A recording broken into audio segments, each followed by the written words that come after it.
5 carèmes qui font, si vous comptez bien, en comptant le premier qui fait 60 jours, ça fait plus de 200 jours par an. Ça veut dire plus de la moitié de son temps. Bien, cet homme-là, en étant complètement retiré, mais retiré au point que parfois même en vivant cela avec 3 ou 4 autres frères, il le vivait à part.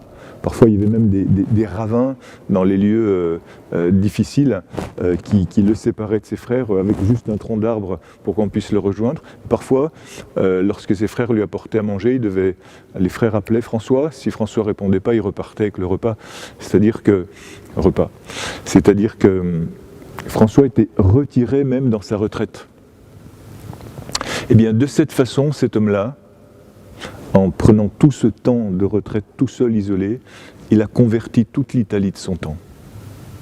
Il a repoussé les invasions barbares qui existaient à ce moment-là.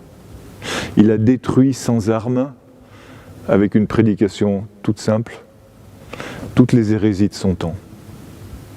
Et toi peut-être qui es affamé, assoiffé de mission, c'est-à-dire de faire rejoindre la bonne nouvelle à tes frères et à tes sœurs autour de toi, et bien ça c'est pour toi et pour moi, pour nous tous, une indication extrêmement précieuse.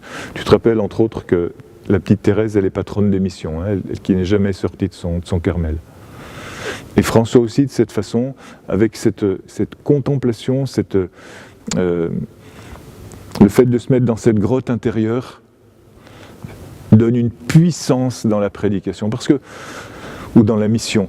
Ce qui est la même chose, parce que tu peux beaucoup t'agiter, mais tu risques de rester en superficie et de bâtir sur le sable.